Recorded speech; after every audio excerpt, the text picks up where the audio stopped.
Hello everyone, एक बार आपका फिर से स्वागत है हमारे यूट्यूब चैनल संस्कृत पॉइंट पर। आज हमने जो शिवराज विजय पढ़ा था उसका जो सेकंड पार्ट है, हम उसके सभी क्वेश्चन आंसर्स करते हैं। आशा करते हैं आपने फर्स्ट पार्ट देख लिया होगा। नहीं देखा है तो हम डिस्क्रिप्शन में उसका लिंक डाल देंगे, आप वहाँ से देख लीजिएगा। चलिए तो अब हम उसके जो आगे के प्रश्न हैं उनको प्रारंभ करते हैं बिना समय गवाए। चलिए, हमारा 47 नंबर का क्वेश्चन आता है। क्या कह रहे हैं कि महमूद ने भारत पर आक्रमण किया। ऑप्शंस है भारत की धन संपत्ति लूटने के लिए, इस्लाम के प्रचार के लिए, अपने साम्राज्य के विस्तार के लिए, या फिर उपयुक्त तीनों।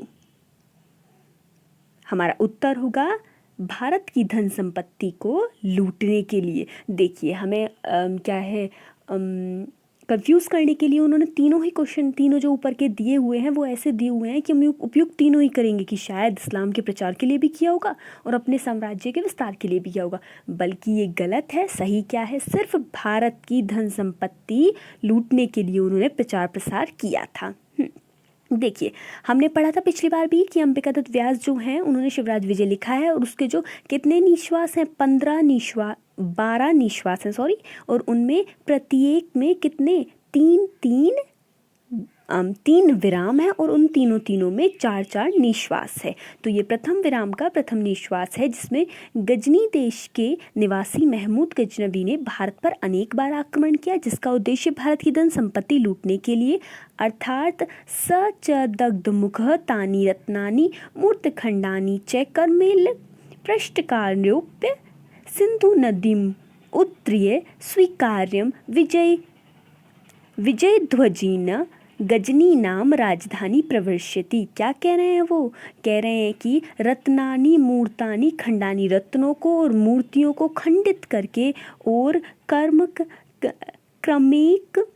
पृष्ठ आरोह्य सिंधु नदी उत्तीर, सिंधु नदी को पार करते हुए स्वीकीय अपनी विजयवधिनी, अर्थात अपनी जो उनकी राजधानी थी गजनी नाम की राजधानी में उन्होंने प्रवेश कर लिया। जीत करके किसको? हमारे जो 16 बार उन्होंने आक्रमण किया और जितने भी सोना चांदी सब कुछ था वो लूट करके वो अपने देश गजनी लौट गए। यहाँ से वह अरब पदम मुद्रा के रत्न, समान रत्नों और मूर्ति के टुकड़ों को लेकर के कहाँ चला गया था? अपने देश चला गया था। नेक्स्ट क्वेश्चन देखते हैं। नेक्स्ट क्वेश्चन है हमारा, विप्र बालिका अपहर्ता यवन का वध किसने किया था?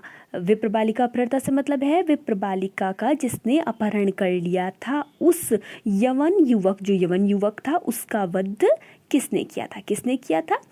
एक है हमारा श्याम सिंह, एक है गौर सिंह, ब्रह्मचारी गुरु या शिवाजी। किन्होंने किया था? जिसका उसने अपहरण कर लिया था, यवन जो था एक, उसने विप्र बालिका का अपहरण कर लिया था, तो फिर यवन का किसने वध किया था? गौर सिंह ने। चलिए एक बार थोड़ा सा डीपली पढ़ लेते हैं। क्या कह रहे हैं वो कि एक यवन गुप्तचर बीजापुर से पत्र लेकर जा रहा था, रास्ते में उसने एक विप्र बालिका कौन है? कोसाला का अपहरण किया, किंतु वह कन्या एक आश्रम के अध्यक्ष जो थे ब्रह्मचारी गुरु के शिष्य अर्थात गौर सिंह और श्याम सिंह द्वारा बचा ली गई और 20 वर्षीय यवन गुप्तचर जो था उसको 16 वर्षीय गौर सिंह द्वारा मारा गया था। तो जो हमारा गौर सिंह था उन्होंने गुप्तचर को मार दिया। अतः विप्र बालिका अपहर्ता यवन का वध गौर सिंह ने अपनी चंद्रहास तलवार से किया था। ये भी एक क्वेश्चन आ जाता है कि उन्होंने अपनी किस से किया था, मतलब किस अस्त्र से उन्होंने उसका वध किया था? चंद्रहास तलवार से उन्होंने उसका वध किया था। नेक्स्ट क्वेश्चन देखते हैं। नेक्स्ट आता है हमारा, शिवराज विजय में एक विप्र कन्या का अपहरण किया था। अभी अगर आपने ऊपर ध्यान दिया होगा तो आपको कोई टेंशन नहीं होगी इस क्वेश्चन को हल करने में। बताइए किसने किया था? द्रविड़ों ने, एक यवन बालक ने, जंगली जाति के लोगों ने, या फिर आर्यों ने? सिंपल सा क्वेश्चन, एक यवन बालक ने। नेक्स्ट पर चलते हैं। नेक्स्ट क्वेश्चन है हमारा 50, शिवराज विजय में प्रयुक्त ताम्रचूड़ भक्षण पातकेन का अर्थ क्या है? यहाँ पर ये पातकेन नहीं पापकेन होगा, अर्थात पापकेन का अर्थ क्या है? क्या कह रहे हैं वो? ऑप्शन ए है हमारे पर तांबे का चूड़ा चबाना रूपी पाप से। ऑप्शन नंबर बी है मुर्गा खाने के पाप से।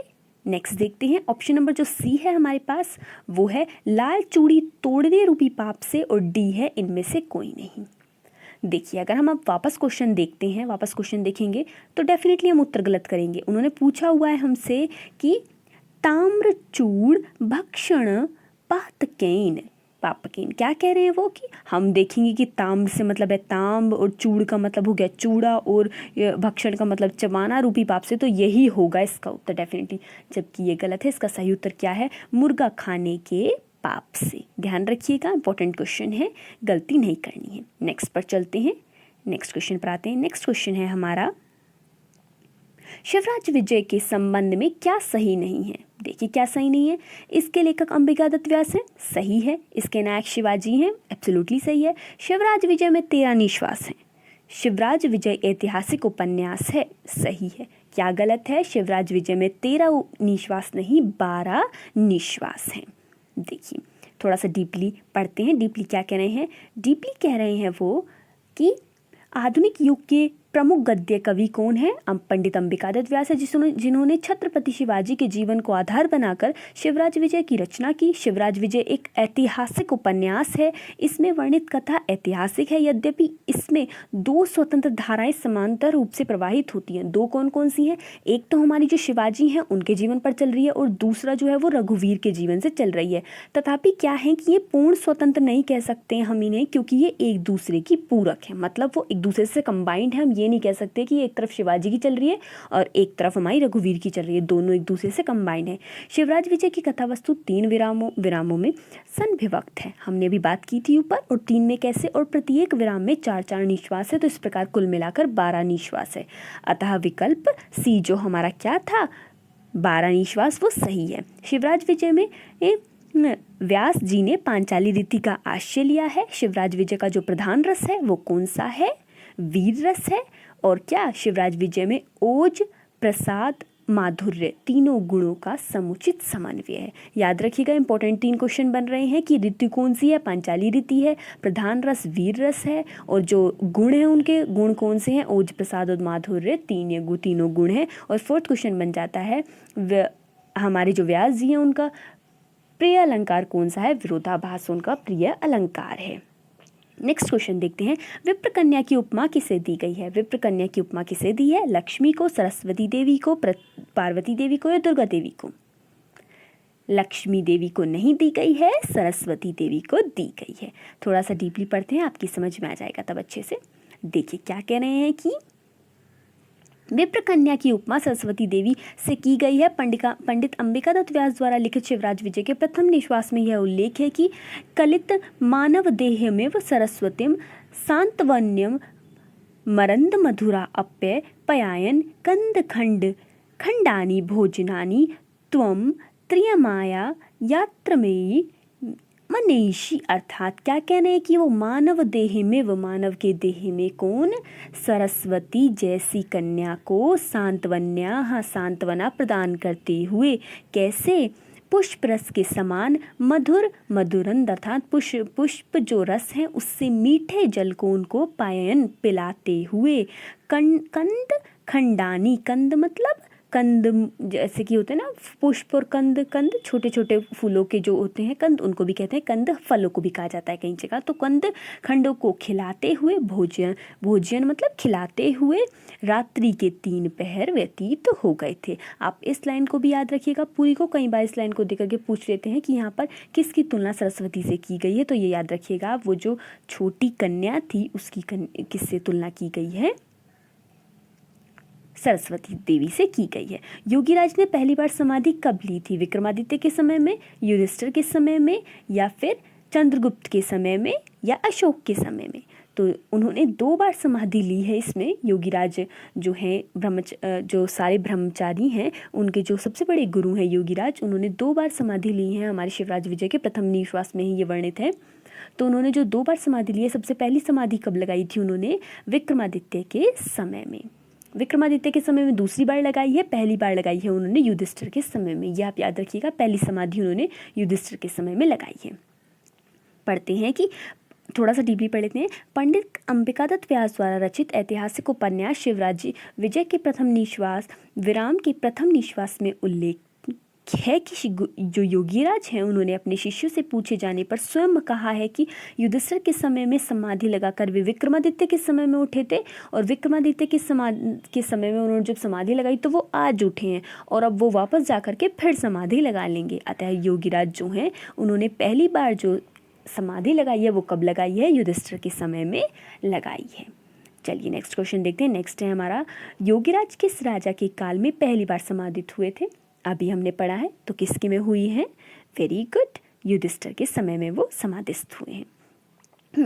योगीराज पुनः कब समाधिस्थ हुए थे? अभी हमने ऊपर भी पढ़ा है कि सबसे पहले उन्होंने युधिष्ठिर के काल में लगाई थी। युधिष्ठिर के काल में लगाने के बाद कब लगाई थी? विक्रमादित्य के समय में। नेक्स्ट क्वेश्चन देखते हैं। नेक्स्ट क्वेश्चन है हमारा, संस्कृत संजीवनी समाज की स्थापना किसने की है? नॉर्मल सी बात है, शिवराज विजय की बात चल रही है, तो किसने की है? अंबिका दत्त व्यास ने की है। फिर भी आप याद रखिएगा, इंपॉर्टेंट क्वेश्चन है। जब बहुत सारे क्वेश्चन में आएगा तो आप कंफ्यूज हो जाएंगे कि किसने की है। ओके, संस्कृत संजीवनी समाज की स्थापना किसने की है? हमारे अंबिका दत्त व्यास जी ने की है। शिवराज विजय में किस तरह की चेतना का प्रकाश है? देखिए, अगर हम ऑप्शन भी देखें और हमने पढ़ा है शिवराज विजय, तो हम बता देंगे देशिक, उस समय देश में विभक्त नहीं था। आज ही तो है कि ये भारत देश है, ये पाकिस्तान देश है, ये विदेश है, ये अलग देश नहीं थे पहले। प्रादेशिक, प्रदेश तो नहीं था, प्रदेश तो एक प्रदेश हो गया, उत्तर प्रदेश, ये सब। कालिक, काल में नहीं, किस में थी? राष्ट्रीय चेतना, राष्ट्रीय चेतना का प्रकाश है उसमें, पूरे राष्ट्र की चेतना का उसमें क्या है? प्रकाश है। नेक्स्ट क्वेश्चन देखते हैं। शिवराज विजय प्रथम निश्वास में पुष्प चयन करने वाला कौन है? कौन है पुष्प चयन करने वाला? बताइए। श्याम बटु है, गौर बटु है, गुरुजी है, या बालिका है? श्याम बटु का मतलब है श्याम, जो श्याम ब्राह्मण है वो है, या गौर ब्राह्मण है वो है, और गुरुजी है या बालिका है? कौन है? ऑप्शन नंबर बी हमारा सही होगा। कौन है? गौरबटु। गौरबटु जो है वो प्रथम निश्वास में पुष्प चयन करता हुआ हमें प्रदर्शित होता है। नेक्स्ट क्वेश्चन देखते हैं। नेक्स्ट क्वेश्चन पर आते हैं। हमारा नेक्स्ट क्वेश्चन है कि अफजल खां को मारने के पश्चात वीर शिवाजी ने रणभूमि की सफाई का कार्य किसको सौंपा था? निम्नलिखित में से किसको सौंपा? तो हम याद रखेंगे कि किसको सौंपा है? माल्यश्रिक को उन्होंने सफाई का काम सौंपा है। याद रखिएगा, ना गौर सिंह को सौंपा, ना सेनापति को, ना ही सचिव को। किसको सौंपा है? माल्यश्रिक को सौंपा है। चलिए थोड़ा सा डीपली पढ़ लेते हैं। कह रहे हैं कि द्वितीय निश्वास में यह वर्णित है कि अफजल खां को मारने के पश्चात शिवाजी ने समर भूमि, समर का मतलब होता है युद्ध भूमि की सफाई का काम माल्यश्रिक को सौंपकर प्रतापगढ़ नामक दुर्ग में प्रवेश कर माता के चरणों को प्रणाम किया था। ये भी याद रखिएगा कि समर भूमि की सफाई का काम सौंपकर वो कहाँ गए थे? तो प्रतापगढ़ नामक दुर्ग में उन्होंने प्रवेश किया था। और वहाँ क्यों गए थे? माता के चरणों को प्रणाम करने के लिए। नेक्स्ट क्वेश्चन देखते हैं। नेक्स्ट क्वेश्चन है हमारा, अकाल कुसुम प्रसवः एवं मनोहर आकृतीय अपि लोक विनाश हेतवः शमशान्याग्नेय एवं अतिरौद्र भूम्ये लैमेरिका एवं दूरदर्शिनी उपसृष्टा एव शुद्र अधिष्ठित भवना श्रूयमाणा अपि प्रेतपरः एवोद्व जनयन्ति। क्या कह रहे हैं कि जो ये हमारी वर्णित है, पैराग्राफ जो वर्णित है, ये हमारा पद्य, वो गद्य, ये गद्य जो हमारा वर्णित है वो कहाँ से वर्णित है? ये हमारा जो गद्य है वो कहाँ से वर्णित है? शिवराज विजय से वर्णित है। देखिए, अगर आप देखेंगे कि अकाल कुसुम प्रसव है, अकाल बिना काल के कुसुम का प्रसव होना, और क्या कह रहे हैं? मनोहर आकृति अपि लोक विनाश हेतवा, लोक के विनाश का कारण है क्या है? और शमशान अग्निना एवं रौद्र भूमि, तो देखिए भूमि, और यहाँ पे किसका ऐतिहासिक सा वर्णन चल रहा है, तो ये कहाँ से है? हमारा शिवराज विजय से। नेक्स्ट क्वेश्चन देखते हैं। शिवराज विजय में शिवाजी के अतिरिक्त और किसका चरित्र चित्रण है? हमने ऊपर भी पढ़ा था। इनमें से देखिए भैर सिंह का है, गुरजल सिंह का है, मोहन सिंह का है, या राम सिंह का है? तो उसमें किसका है? राम सिंह का है। और इसके अतिरिक्त अगर हम देखें तो मुख्य पात्र कौन है? गौर सिंह भी हैं, अफजल खां भी हैं, शाइस्ता खान है, यशवंत सिंह है, और रसनारी जिसको हम रोशनारा आदि के नाम से जानते हैं। और ये सब हमारे क्या हैं? उसमें मुख्य पात्र हैं। शिवराज विजय में कहाँ की घटना का वर्णन है? कहाँ की घटना का वर्णन है? वेरी सिंपल क्वेश्चन, महाराष्ट्र की घटना का वर्णन है। थोड़ा सा डीपली पढ़ते हैं। देखिए क्या कह रहे हैं कि वो महाराष्ट्र की घटना का वर्णन है। पंडित अंबिका दत्त व्यास द्वारा लिखित शिवराज विजय की कथा वस्तु कैसी है? ऐतिहासिक है। इसका कथानक इतिहास प्रसिद्ध महाराष्ट्र शिरोमणि अर्थात सिर की मणि शिवाजी के 10 वर्षों की जीवनी पर आधारित है। किसकी?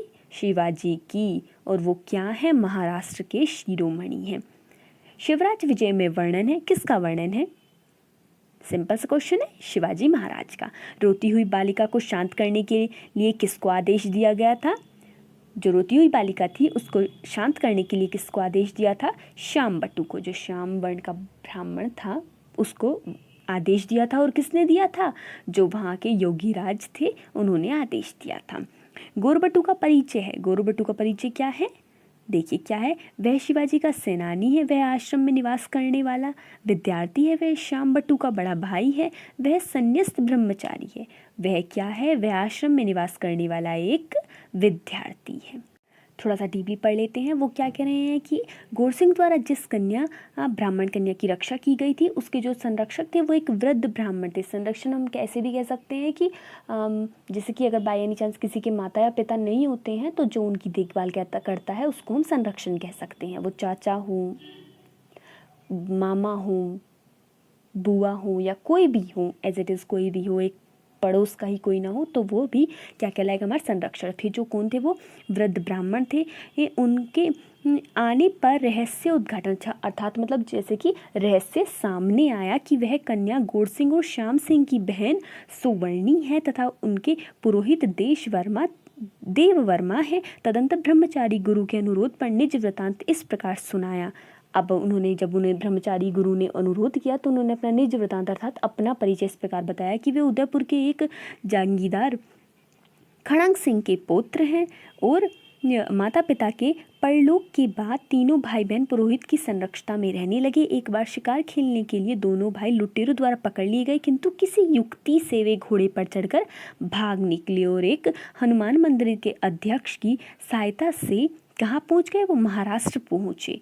वहाँ पर क्या हुआ? वहाँ पर भीमा नदी के किनारे उनकी शिवाजी से भेंट हुई और वो कहाँ आ गए? आश्रम में रहने लगे। गोरसिंह कन्या का अपहरण करने वाले युवक की हत्या कर उसकी जेब से जो पत्र मिलता है उससे को ले आता है, जिससे कि पता चलता है कि अफजल खान की योजना का क्या है आगे की। गोरसिंह देश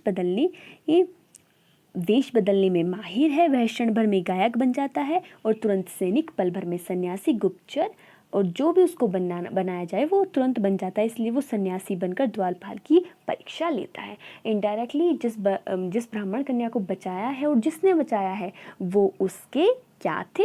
बड़े भाई थे दोनों। नेक्स्ट पढ़ते हैं कि सोमनाथ मंदिर पर आक्रमण किसने किया था? किसने किया था? बाबर ने, औरंगजेब ने, महमूद गजनवी ने या मोहम्मद गोरी ने? महमूद गजनवी ने। नेक्स्ट क्वेश्चन देखते हैं।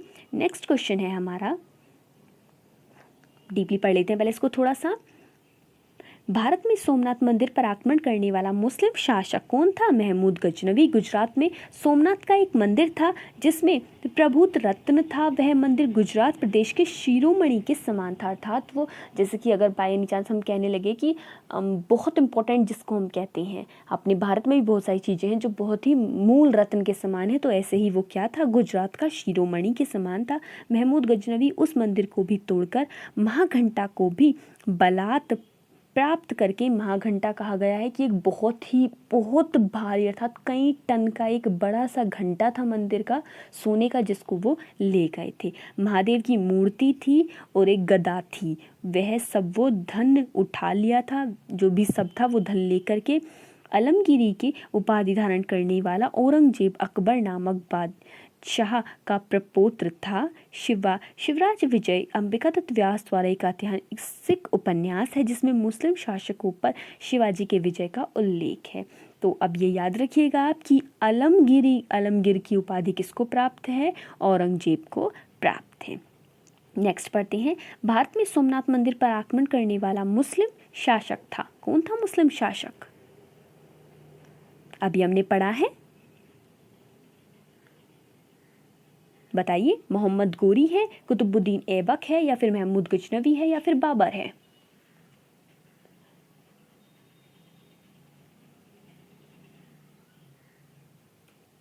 अगर आपने उत्तर सी बताया है Mahmud Ghaznavi, then very good. इसका मतलब आप ध्यान से देख रहे हैं। नेक्स्ट क्वेश्चन देखते हैं कि कार्य व साध्ययन देहम व पात्ययम, यह सारगर्भित प्रतिज्ञा किसकी थी? यह जो सारगर्भित प्रतिज्ञा थी वो किसकी थी? राम, दुष्यंत, अर्जुन या फिर शिवाजी? सिंपल सा क्वेश्चन है, ये तो आपको पता ही चल रहा होगा कि शिवाजी शिवराज विजय चल रहा है और शिवाजी का वर्णन है तो शिवाजी की ही होगी, तो इसलिए हमारी ये कौन सी है? शिवाजी की है। थोड़ा सा डीपली पढ़ लेते हैं कि आखिरकार वो डीपली कहना क्या चाह रहे हैं। कह रहे हैं कि प्रस्तुत सूक्ति का अभिप्राय है कि क्या है? कार्यम व संध्येयम, या तो कार्य सिद्ध होगा, देहम व पात्येयम, या फिर शरीर जो है हमारा क्या होगा? पतन हो जाएगा, अर्थात वो नष्ट हो जाएगा। यह सार गर्भित प्रतिज्ञा थी, वो किसकी थी? शिवाजी की थी। प्रस्तुत सूक्ति घंटिका शतक और शतावधान की उपाधि से विभूषित, दोनों उपाधियां याद रखनी है, घंटिका शतक भी और शतावधान भी, पंडित अंबिकादत्त व्यास द्वारा रचित शिवराज विजय के प्रथम निश्वास में अवतरित है। कार्यम व संध्येयम, देहम व पात्येयम उक्ति किसकी है? बार बार बोलते रहिएगा कि या तो कार्य सिद्ध होगा या देह हमारी नष्ट हो जाएगी, तो आपको याद रहेगा किसकी है? शिवराज विजय में वर्णित शिवाजी की है। शिवराज विजय वीरता सीमंत निसीमंत सुंदर आद्र सिंदूर दान दैदीप्यमान दो दंड क, कौन था इसमें? गौर सिंह, योगीराज, शिवाजी या फिर श्याम सिंह? शिवाजी शिववीर से सबसे एक ही तात्पर्य है, तो वो कह रहे हैं इसमें कौन था जिसकी हम बात कर रहे हैं? कौन है यहाँ पर? शिववीर। उत्तर होगा हमारा सही शिववीर। थोड़ा सा पढ़ते हैं कि कह रहे हैं कि सूक्ति अंबिकादत्त द्वारा प्रणीत शिवराज विजय नामक ऐतिहासिक उपन्यास के प्रथम से अवतरित है। यह सूक्ति महाराष्ट्र देश की रत्न जो है शिवाजी के संदर्भ में कही गई है, जिसका अर्थ है वीरता रूपी स्त्री की मांग में सुंदर और घना सिंदूर लगाने से दैदीप्यमान भुजाओं वाले, तो वो कौन है? शिवाजी हैं। नेक्स्ट क्वेश्चन देखते हैं। नेक्स्ट क्वेश्चन वो कह रहे हैं कि धैर्यान्वस्थितै भैरव अर्दर्शि ज्ञायते कालवेगः, यह उक्ति किस ग्रंथ से संबंधित है? यहाँ आपको पता ही होगा कि शिवराज विजय चल रहा है, तो ये शिवराज विजय से ही वर्णित है। क्या कहना चाह रहे हैं वो कह रहे हैं कि आप जैसे ध्यान, अर्थात जो ध्यान लगाने वाले हैं, ध्यान लगाने वाले कौन होते हैं? महात्माओं के द्वारा समय का जो वेग है, काल वेग, नहीं जाना जा सकता। आप जैसे महात्माओं के द्वारा समय का वेग नहीं जाना जा सकता। किसको कह रहे हैं? वो कह रहे हैं उन योगीराज को कह रहे हैं कि भाई आपको तो समय काल का कुछ पता ही नहीं है, क्योंकि आपके द्वारा नहीं जाना जा सकता, क्योंकि आप पहले युधिष्ठिर के काल में प्रतिज्ञा समाधि लगा कर बैठे और युधिष्ठिर के में उठे, और अब युधिष्ठिर के में लगाने के बाद आप शिवाजी के समय में उठे, तो आपके द्वारा समय के वेग को नहीं जाना जाता है। तो ये हमारी कहाँ से? शिवराज विजय से। नेक्स्ट देखते हैं, हमारी नेक्स्ट आती है सत्यम न्याय लक्षितो मया समय वेगा, यह कथन है, किसका कथन है?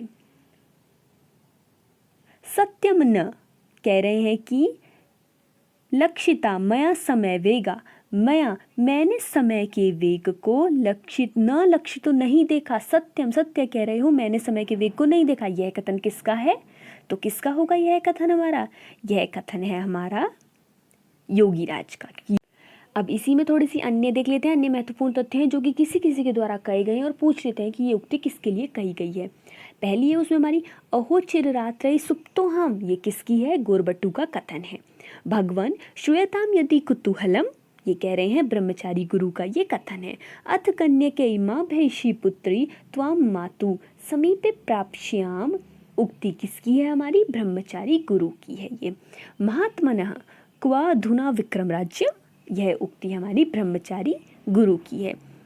माँ सम धर्म ध्वंस घोषणयोर गिरिराजस्य धैर्यम अवधीर्य, ये किसकी उक्ति है? ब्रह्मचारी गुरु की है यह भी।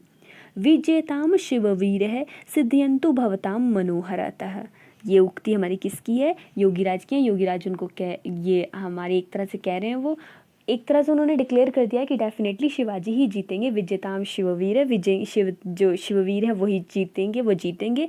सिद्ध्यंतु भवताम, और भवताम आप सबके जो मनोहरत है उनको सिद्ध करेंगे।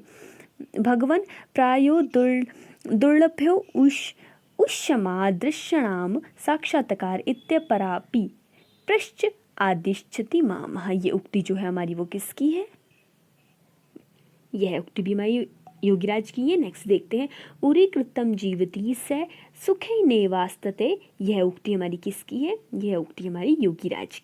नेक्स्ट क्वेश्चन देखते हैं, दम भौली घटितेयम रसाना य दारुण दानवों दत दरिणई न दीर्यते। यह पंक्ति कहाँ से उद्गृत है? शिवराज विजय पढ़ रहे हैं तो ये तो आपको पता ही चल गया होगा शिवराज विजय से ही, लेकिन वो कहना क्या चाह रहे हैं? वो कह रहे हैं कि रसना, यह मेरी जो जीभ है वो कैसी है? दारुण दानवों दत्तोई दरिणई, अर्थात वो मेरी जीभ जो है वो शस्त्रों के समान है, अर्थात कभी भी क्या है? शस्त्रों से निर्मित है, वज्र से निर्मित है। और क्या है? दारुण दानवों दत्त, अर्थात भीषण दानवों से। क्या है वो? जो भीषण दानव है, दारुण दानवों दत्त है, भीषण दानवों के वृतांत वर्णन से विदीर्ण न दीर्यते, विदीर्ण नहीं हो जाती है। तो ये कहाँ गया है? शिवराज विजय में ये कहा गया है। नेक्स्ट देखते हैं, शिवराज विजय जो है हमारा वो क्या है? रसप्रधान है, वीर रसप्रधान है। देख लीजिए आप क्या कह रहे हैं कि वो जिसका अभिप्राय है कि यह मेरी जीवा वज्र से विनिर्मित है, जो भीषण दानवों के वृत्तांत वर्णन से विदीर्ण नहीं होती है। उक्त पंक्ति जो है वो अंबिकादत्त व्यास द्वारा रचित शिवराज विजय से वर्णित है, जो कि क्या है? वीर रसप्रधान उपन्यास है। शाहाबुद्दीन नामक यवन ने निम्नलिखित में से क्या नहीं किया? क्या नहीं किया उसने? देखते हैं क्या नहीं किया भाई। गजनी देश पर आक्रमण नहीं किया, महमूद के वंशज की हत्या, दिल्ली ईश्वर, दिल्ली के जो राजा हैं पृथ्वीराज की हत्या, दिल्ली पर आक्रमण। तो उसने क्या नहीं किया था? दिल्ली ईश्वर पृथ्वीराज की हत्या उसने नहीं की थी। देखते हैं आगे, कह रहे हैं कि शहाबुद्दीन कौन है? मोहम्मद गोरी को ही इन्होंने शहाबुद्दीन कहा है। यह यवन ने जो नामक यवन है उसने दिल्ली ईश्वर पृथ्वीराज की हत्या नहीं किया।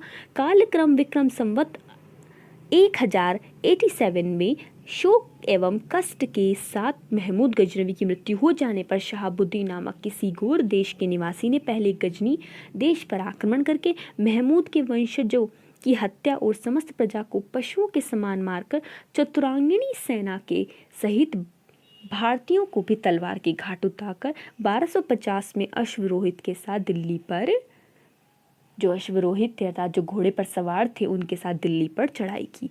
अर्थात गजनवी इतना सारा सामान लेकर उसने किया क्या है बताइए? लेकर गया, उसको भी किसी और ने छीन लिया। तो वो है टिट फॉर टैट, जैसे को तैसा। वही हुआ है उसके साथ भी कि वो हमें लूट कर ले गया है, किसी ने उसको लूट लिया। नेक्स्ट क्वेश्चन देखते हैं, 75 क्वेश्चन है हमारा। कदली दल कुंज यत्यस्येति कुटीरस्य समवंत पुष्प वाटिका पूर्वर्त परम पवित्र पयनीय पर सहस्त्र पुंड्रिक कपट परिलक्षितः पत्रिकुल कुंजित पूजित पयम पूरित सरासीत। कहाँ से ये जो हमारा गद्यांश है वो कहाँ से वर्णित है? हमारा गद्यांश जो है वो, ये तो हमें पता है शिवराज विजय से वर्णित है, लेकिन वो क्या कह रहे हैं? कह रहे हैं कि कदली दल कुंज, अर्थात कदली से तात्पर्य क्या है यहाँ पर?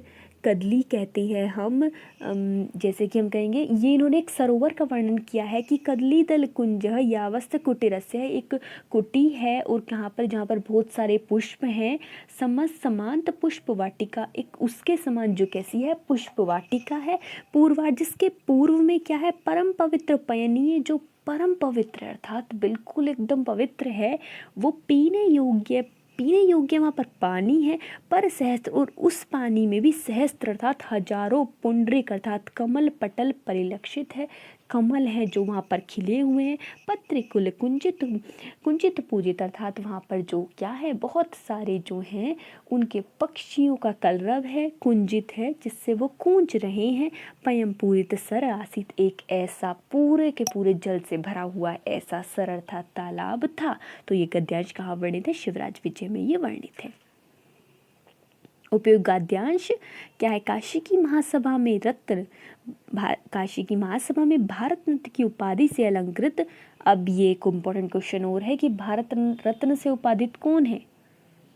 पंडित अंबिकादत्त व्यास। नेक्स्ट क्वेश्चन देखते हैं, पवित्र भारत के पराधीन होने का कारण था, क्या कारण था? पृथ्वीराज चौहान और जयचंद्र की आपसी फूट, पृथ्वीराज चौहान का कमजोर होना, जयचंद्र द्वारा पृथ्वीराज चौहान को नीचा दिखाने की भावना, या फिर यवनों का आक्रमण रुख अपना लेना। बताइए क्या था इसका कारण?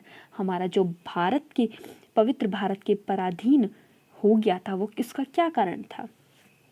पृथ्वीराज चौहान और जयचंद की आपसी फूट इसमें कारण थी। अगर उनमें आपसी फूट ना होती तो हमारा भारत पराधीन नहीं होता किसी के। देखिए क्या कह रहे हैं वो, थोड़ा सा डीपली पढ़ लेते हैं। कह रहे हैं कि पवित्र भारत के पराधीन होने का कारण दिल्ली सम्राट पृथ्वीराज चौहान और कन्नौज की अधिपति राजा जयचंद्र की आपसी फूट थी।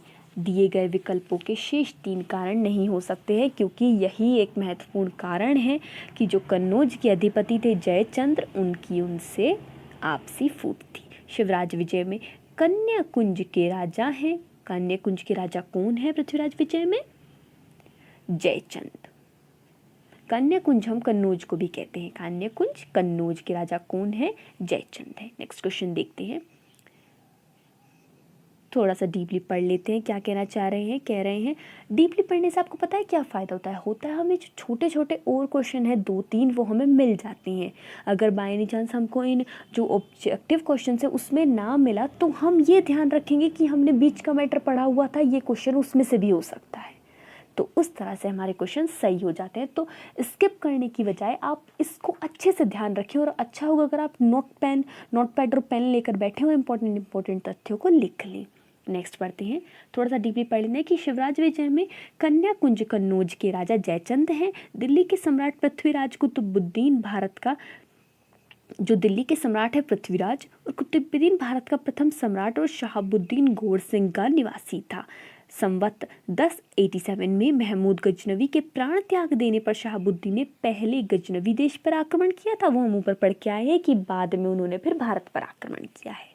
ठीक है, चलिए दोबारा नहीं पढ़ते हैं, नेक्स्ट क्वेश्चन देखते हैं। महमूद गजनवी की राजधानी सिंधु नदी पार करके कौन सी थी? ये तो हमने पढ़ा है, गजनी थी, इसीलिए उसका नाम गजनवी है। सिंधु नदी के पार महमूद गजनवी की राजधानी गजनी थी। महमूद गजनवी ने अपनी सेना के साथ आकर भारतवर्ष को 12 बार लूटा। अपने उन्हीं आक्रमणों में एक बार उसने गुजरात के आभूषणों के समान सोमनाथ तीर्थ को भी धूलि में मिलाकर यहाँ से रत्नों की राशि लेकर 200 मन की सुवर्ण श्रृंखला, देखिए अब ये इंपॉर्टेंट चीज़ है कि आखिरकार वो लेकर क्या गए थे। देखिए अगर आपको ये वीडियो क्लियर नहीं हो पा रही है तो आपको यहाँ पर वीडियो के साइड में 3 डॉट दिख रहे होंगे ऐसे बड़े बड़े से, उस पर टैप करके आप वीडियो की क्वालिटी को बढ़ा लीजिए ताकि आपको थोड़ा अच्छे से दिख जाए। ठीक है, नहीं तो आप मेरी वॉइस पर फोकस कीजिए तो आपको क्लियर हो जाएगा क्या कहना चाह रहे हैं वो। आप देखिए क्या लेकर गए थे वो, रत्नों की राशि लेकर 200 मन अर्थात टन से भी बड़ा होता है मन की सुवर्ण अर्थात सोने की श्रृंखलाओं में लटकने वाले अपने दैदीप्यमान चमचमाहट से दर्शक गणों के नेत्रों में चकाचौंध सम उत्पन्न कर देने वाले विशाल घंटे को बलपूर्वक छीनकर महादेव की मूर्ति पर भी किसने, उस गजनवी ने गदा उठाई थी। और क्या था, मूर्ति बेचता नहीं अपितु तोड़ता हूँ। और उसने क्या कहा था, ये गजनवी का कथन है कि मैं मूर्ति बेचता नहीं अपितु तोड़ता हूँ। जो गजनवी का कथन है, इस प्रकार गरजाकर भयंकर गदा से उसने महमूद गजनवी ने शिवलिंग को तोड़ दिया। गदा के प्रहार के साथ ही अनेक अरब पद्म स्वर्ण मुद्राओं के मूल्य रत्न उछल पड़े तथा चारों ओर बिखर गए और वह मुंह जला। इन्होंने एक उपमा दी है उन्हें कि दुष्ट उन रत्नों और मूर्ति के टुकड़ों को ऊंटों की पीठ पर लदाकर सिंध नामक विशाल नदी को पार करके अपनी विजय पताकाओं से युक्त गजनी नामक राजधानी में प्रवेश कर गया। नेक्स्ट क्वेश्चन देखते हैं। नेक्स्ट क्वेश्चन है हमारा, महमूद गजनवी निवासी था, कहाँ का निवासी था? गजनी का भी पढ़ा है हमने। ब्रह्मचारी बालक ने पहाड़ से उतरकर आने वाले योगी से प्रार्थना की। क्या प्रार्थना की थी उन्होंने प्रार्थना की थी कि अपने आश्रम में आने की, अर्थात हमारे आश्रम में आप आ जाएं, हम आपसे प्रार्थना करते हैं। नेक्स्ट क्वेश्चन देखते हैं। नेक्स्ट क्वेश्चन है हमारा, फिर मैं एक बार रिपीट कर देती हूँ, अगर आपकी वीडियो क्लियर नहीं हो रही है तो आप साइड से 3 बटन को टैप करके साइड में यहाँ पर 3 बटन होंगे ना, 3 ऐसे 3 डॉट होंगे, उनको टैप करके वीडियो क्वालिटी बढ़ा लें।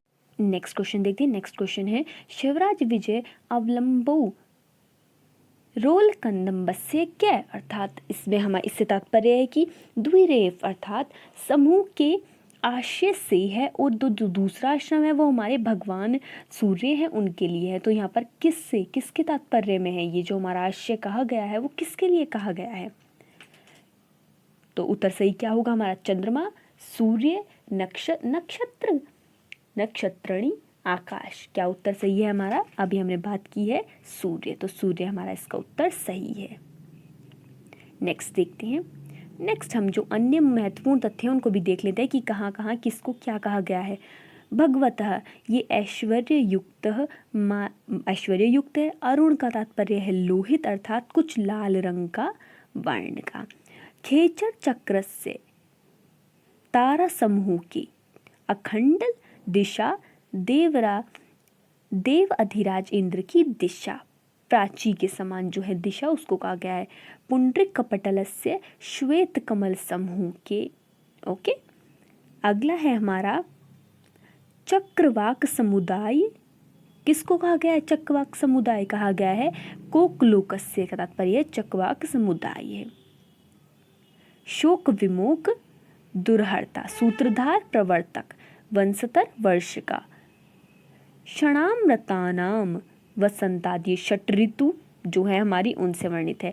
परमेष्ठिना विधाता को, और यहाँ पे मारीच मालिनी का तात्पर्य भगवान सूर्य से है, और मणि का मतलब है रत्न, चक्रवर्ती, सर्वभौम नृपति, याद रखिएगा आप। नेक्स्ट क्वेश्चन देखते हैं कि दंभोली शब्द का अर्थ है, क्या अर्थ है, हमने भी पढ़ा था ऊपर, एक पूरा पढ़ा है हमने, यही पढ़ा है। यहाँ देखिए नीचे आपको याद आ जाएगा, हम यही पढ़ के आए हैं अभी ऊपर, और उसमें हमने पढ़ा भी है कि दंभोली का अर्थ क्या है। तो दंभोली का अर्थ क्या है, वज्र। वज्र उन्होंने अपनी जीवा का वर्णन किया था ना कि मेरी जो जीव है वो वज्र से निर्मित है, तो यहाँ पर दंभोली का मतलब है वज्र। नेक्स्ट पढ़ते हैं। यहाँ पर भी उन्होंने अन्य कुछ दिए हुए हैं, देखिए शब्दार्थ कि किसका अर्थ क्या है उसको भी पढ़ लेते हैं जल्दी से। संजात मीन्स उत्पन्न करना, दारुण भीषण या भयंकर, दानव मलेच्छ या फिर यवन, उद्यन वृतांत, लोह सारमय लोहे का बना हुआ, उपक्रम भूमिका, वदन मुख, अकुपार समुद्र, सिंह मृगपति, व्याग या फिर शार्दूल, भल्लुक पशु विशेष है हमारा, गंडक खंगी, फेरू का मतलब है श्रृंगार, शश हरिण, प्रसाद से तात्पर्य है राजमहल, हरम्य महल, श्रृंगारटक चौराहा, चत्वारौ प्रांगण, आतपत धूप, मंदुर घुड़साल, तूषणम शांत, तूषणम मतलब कहते हैं ना तूषणम बहुत कम बोलते हैं आप, शांत, बंधुजनेशु विद्वानों के, और महामदशाली अर्थात महमूद गजनवी के लिए इस शब्द को प्रयोग किया गया है। महामद अर्थात महामदशाली अर्थात जिसको बहुत अहंकार हो गया है, महमूद गजनवी। नेक्स्ट देखते हैं। इन्ह से तात्पर्य है, इन्ह यहाँ पे किसके लिए यूज किया गया है, सेवक, स्वामी, गुलाम या फिर पापी। तो इसका सही उत्तर होगा हमारा स्वामी के लिए यहाँ पर इन्ह शब्द का प्रयोग किया गया है। कुछ अन्य दिए गए हैं, उन्होंने अन्य पढ़ लेते हैं।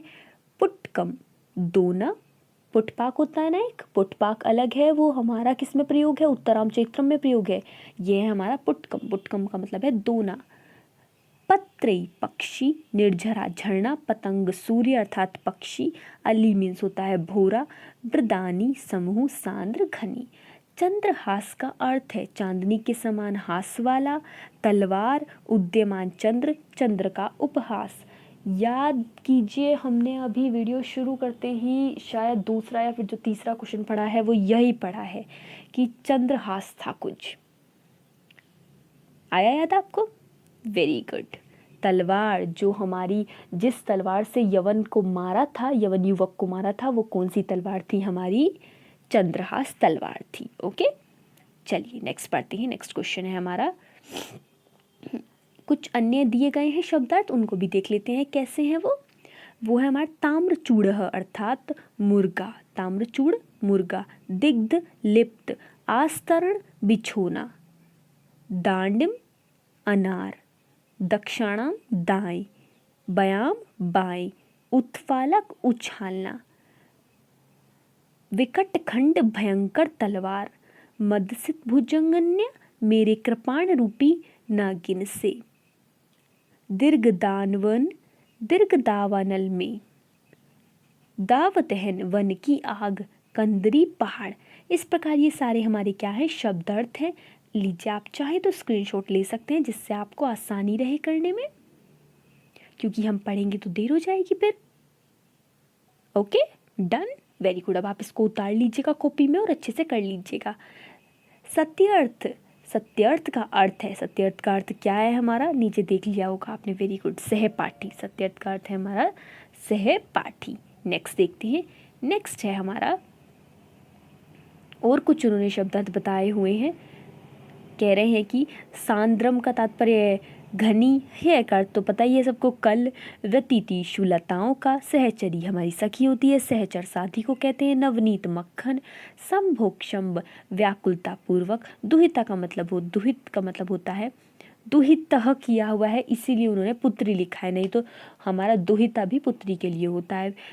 अवलिंडम व्याप्त, क्रोड़े गोद में। नेदियसी का अर्थ है, नेदियसी का अर्थ है समीप में।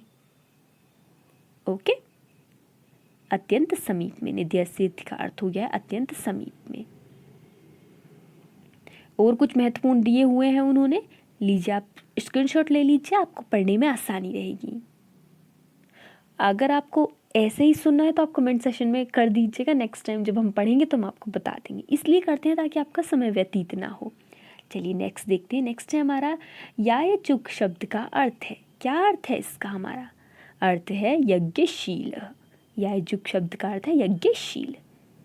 देखते हैं अन्य उन्होंने कुछ दिए गए हैं। अन्य क्या है हमारा, तीर्थस्थ, महा सोमदेव का तीर्थ, कपटकानी किवाड़ों को, स्तंभान खंभों को, ग्रहावणी देहली को, भित्ति दीवारों को, वल्लभी बल्लिया छज्जों को, विट्टकानी कबूतरों के दरबों को, आर्य सेना हिंदुओं की सेना, अम्लम निर्मल, पूजक गेशु पुजारियों को, पूजक वर्गेशु पुजारियों को, क्या है दग्धमुख मुहुजला दुष्ट कहे या फिर हम मुहुजला, क्रमेकक ऊंट।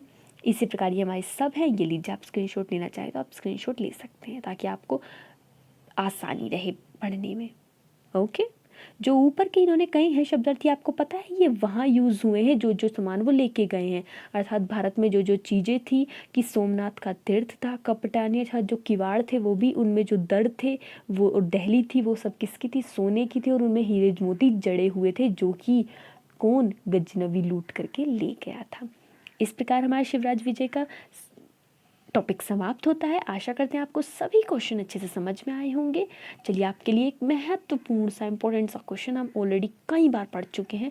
आप बताइए कि आप बताएंगे कि हमारा शिवराज विजय है वो कितने विराम और कितने निश्वासों में विभक्त है। आशा करते हैं आप सभी सही उत्तर देंगे। उत्तर आप कमेंट सेक्शन में लिख सकते हैं। आपका दिन शुभ हो, अपनी परीक्षा की तैयारी करते रहिए। वीडियो देखने के लिए आपका बहुत बहुत धन्यवाद।